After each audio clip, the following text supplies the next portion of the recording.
Hey, everybody. Welcome back to Change Starts Here Research Conversations. I'm Jennifer Chevalier, and I am here with Eve Miller and Kim Yaris. And in our last episode, we discussed the role emotion regulation plays in executive function and improved academic outcomes.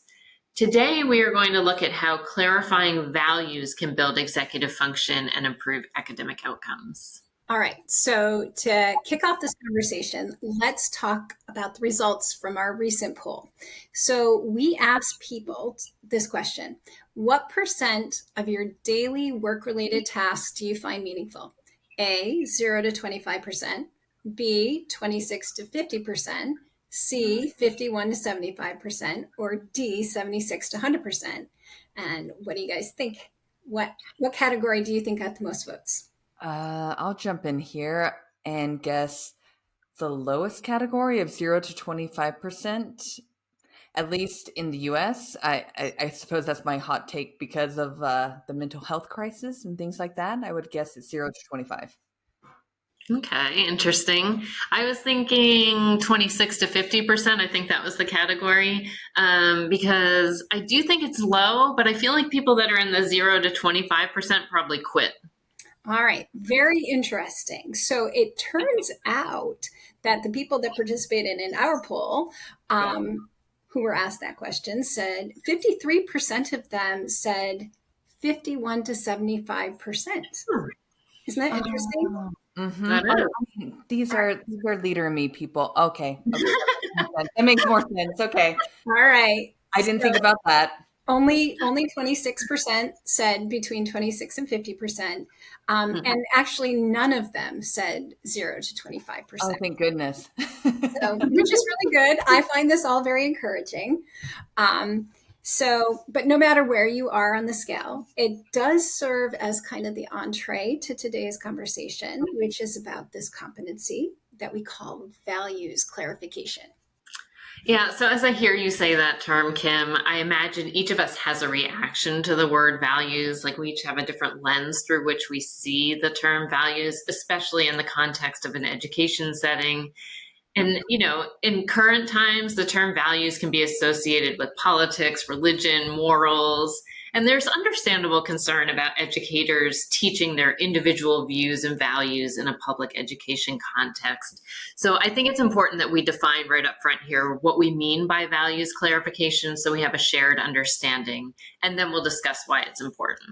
I agree, and I appreciate that you took that on so transparently, because the idea of values is something all of us have. And really, when we think about it, it could be spiritual practices, or it could be a complete lack thereof. Like that is fine. We aren't ascribing to anything like that. So values, as we define it, might be better understood as in, let's say the voice in your Waze or like your Google map, right? Like you all have like a Google map or an Apple map that gives you guidance as you're navigating from one place to another.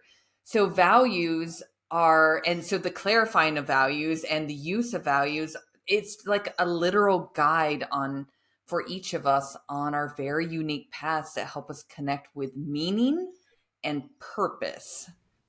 All right. My guide speaks in a British accent, just so you know. Oh, your map does? Nice. I got the boy band. So.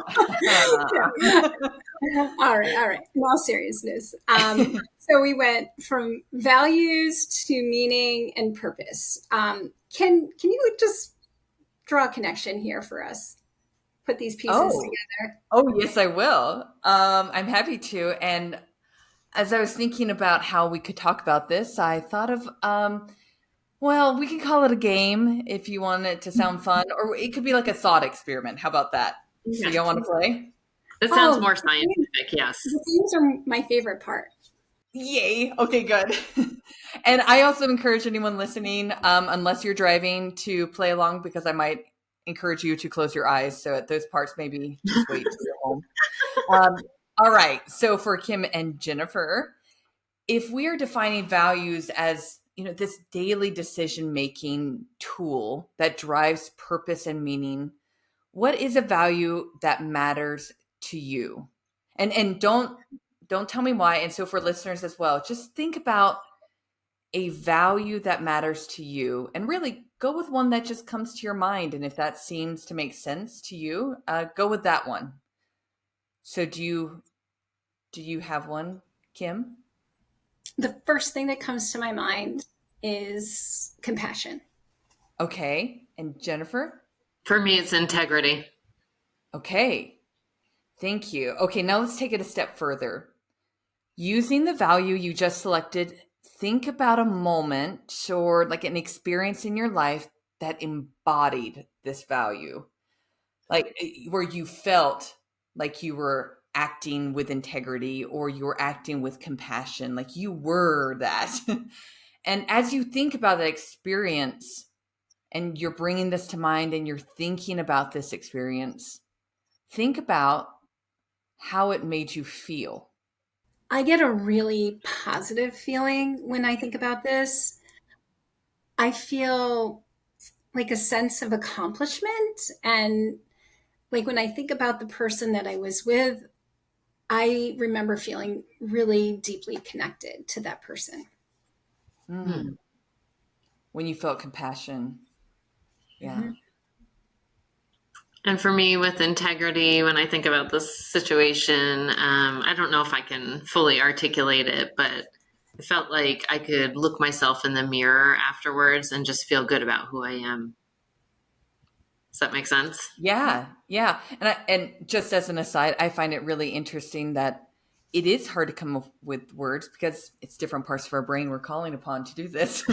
So, okay. So I know, shocking. I had a brain aside there. So now let's complete this little game with one more piece by shifting from thinking about yourself in the past to thinking about your future self. So this time, let's imagine it's 1 year from now, 5 years from now, whichever one's easier for you. And you are living more of your day-to-day life by that value you identified before. So as you're imagining yourself living by embodying that, get really clear on what you are doing. Like, what does this life look like? And how are you feeling? Who might be around you as you're living by this value? And whenever you're ready, maybe Kim, you start again. Yeah, this is where I'm closing my eyes to imagine myself. Yeah. Right? The unsafe spot for those of you who are driving. No, in all seriousness, again, I feel deeply connected to the people that I love and care about, which motivates me to practice this more and more. And it's interesting to me because that feeling of connectedness came up the first time too. And so I'm imagining that this connection or this feeling of connection is something that is like abundant in my life. Thank you. Okay. And I feel like purposeful, like making a contribution to something bigger than myself. And I expect to feel hopeful for the future. Oh, I love that. I love both of those. Thank you for doing this thought experiment with Did me. we pass? Turns out you did not, and I'm so sorry. Thank you everyone for listening today. No, okay. So what we are intending to do, of course you passed.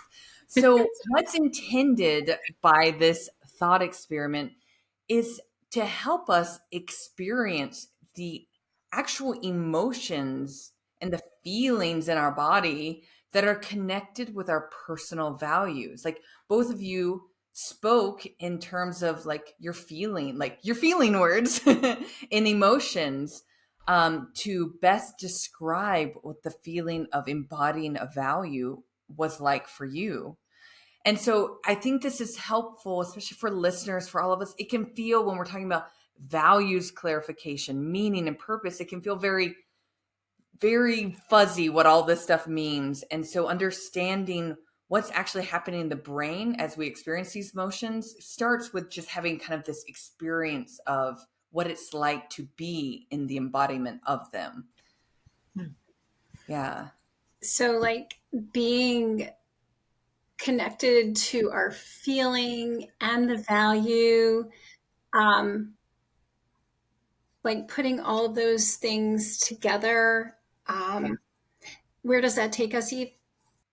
Well, it takes us to thinking about how all of this can help us in bring this. Of course, this is all about bringing into executive functioning, right? And into our classrooms and into our schools, and thinking about how we use values and our sense of meaning and purpose for driving and motivating our behaviors.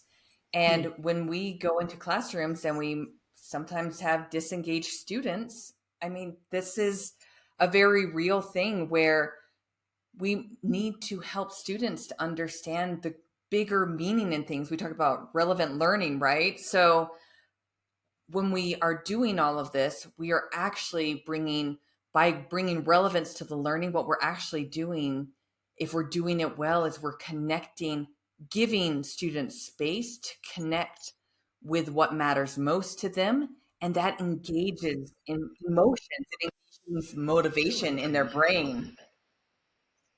So for educators, what's your kind of response to that, Jen? What do you think? Well, I think I'm seeing the connection here because I was imagining myself a minute ago when we were doing your thought science experiment.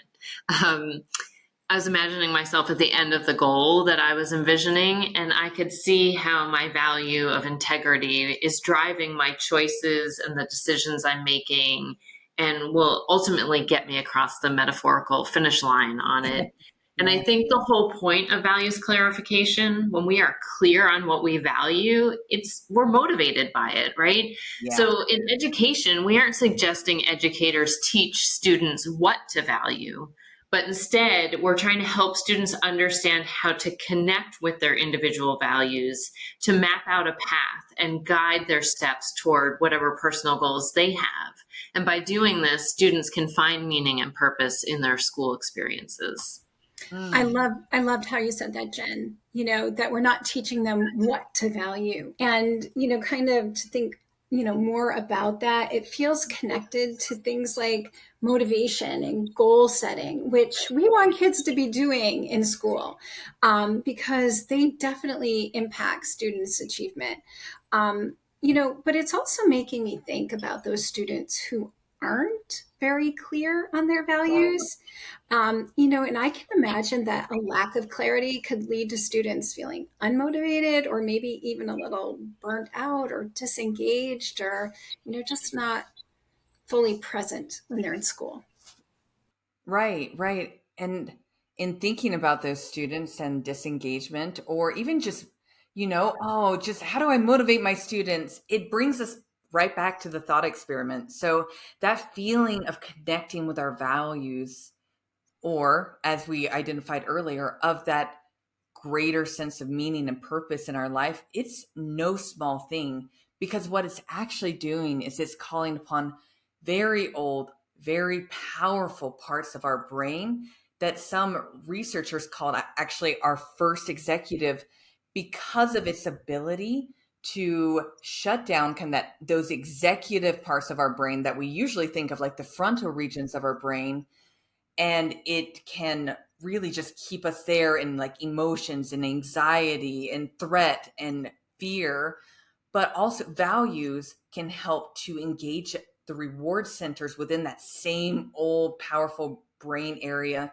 So a student who might be feeling very worried about the risk of like, oh, if I raise my hand, maybe I'll get in trouble, or maybe this or that. If they're thinking about if they can connect what they are doing in the classroom to something bigger than this moment, they might be more willing to take a risk that could feel like a threat. And what that does is it activates the motivation centers of our brain, which literally activates our body and gets us going into the learning and keeps like the projections into our frontal lobes that really allow us to focus and to use the working memory and the critical thinking, all of these, it activates all those. So this is no small thing. Like connecting them to relevance, to their values, what matters to them, and helping them find that path. That is a huge way to really push forward learning and engagement. So back to you. I love hearing Eve talk about that, the passion about that. So, Important. I can't help it. It's like I catch on to that. It's like executive functions. It's like planning and problem solving and decision making. They're kicked into high gear. That's what happens. And there's like almost like this dopamine rush that amplifies motivation to learn. And when students are really motivated, they do better, right? That's it. That's right. That's it. So this conversation, Eve, when you're explaining that, and Kim, as you kind of built on it, it made me think of my son's 25 now, but he still remembers a single learning experience from middle school, even at age 25, which any kid that remembers anything from middle school, like I think that's miraculous, right? Middle school is a blur for everybody, but he still remembers this lesson because it had like relevance in his life, as you were saying, Eve, and it connected to something that he values. And it was in the context of like an algebra class, and they had somebody come in who does the timing of the traffic lights down a busy highway in our area and teach the students the algebraic process that they use to correctly time the lights to maximize the traffic flow. And, it resonated so much with my son. Number one, his mother is from New Jersey originally and drives, I'll say, efficiently and does not like to be in traffic or stopped at stoplights. So it's kind of a big deal in his world if things are flowing smoothly on the road, or else mom can get a little grouchy. But, it's just so meaningful. It's something he experiences every day riding in the car, getting stopped at traffic lights. And we've all experienced times when we've been at a traffic light forever, right? And there's no one going the other way. And you're like, why is it not turning? So that relevance and that connection to values, I think, is really important. Yeah. Yeah. And I think that I can draw upon some middle school experience or high school. It was far longer for me. Let me not tease anyone. And I think it does speak to that ability it creates within you this memory that is very powerful and is motivating even into the future.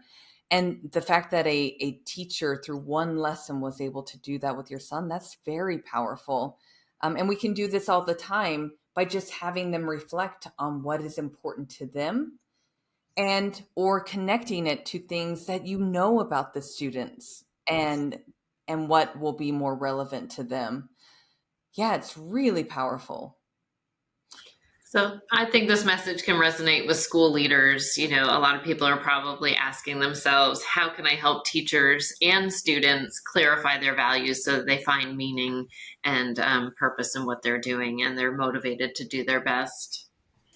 Yeah, I agree. And I think, so there's actually a really simple, cool exercise that I love doing personally ever since I learned about it. And maybe some of the listeners know about this, but it's simple and it cuts to the heart of values clarification. Y'all want to try it? I know it's 2 in 1 episode. Do you want to try? Go. Sure. Okay. So, so think about something mundane that you do, maybe not traffic for you, Jennifer, but something maybe just a mundane task that maybe you don't have to do it, but it's something that you do, that you choose to do, but it maybe has lost some of its pizzazz. Do you have something? I mean, I think of washing dishes, right? Or cleaning up.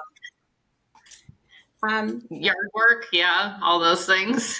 Right. My son's shoe shopping. I rub my dog's stomach. Okay. So when you think about that, the idea is to ask yourself why you choose to do that thing. And you might have to think about some of the original reasons why you did it or why today you decided to do it. So the exercise is called the 5 whys, right? But you can ask yourself why like, why am I doing this thing?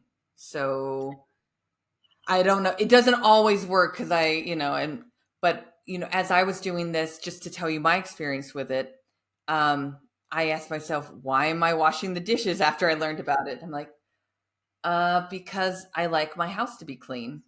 So if you can think of your next reason, like, why do I do this thing? Why do I show up at work when I get so frustrated with those students? And then you can ask yourself the next, like, okay, so I show up for this reason. I want my house to be clean. Why do I want my house to be clean? Well, because I can think more clearly in my house and I feel more peaceful. Well, why does it matter that you feel more peaceful?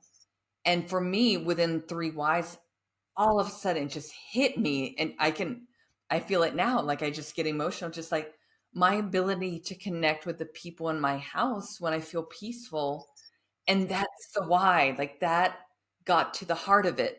And I know this is an example from your home life, but that's where we build our strength, right? We can build our strength through all these whys. And yeah, it was powerful even now, years later, after trying it for the first time to go, that's right. And I think of it nearly every time when I'm cleaning up. I go, that's right, peaceful. Just kidding. But it's a connection point for me. So it's just one way to do it. I don't know if y'all were able to do it as I'm talking over it, but yeah, for sure. That's interesting that you got from like cleaning dishes to peace and like that meaningful time with your family, right? It's hard sometimes to stop and really think it all the way down through, but I love that.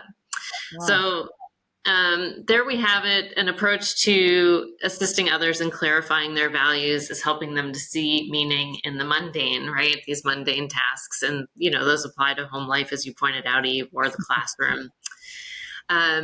We are out of time today talking about clarifying values and the impact on executive function and academic outcomes. We'd like to thank you all for joining us. And please make sure to like and subscribe to our podcast so you can join us for future episodes. See you next time.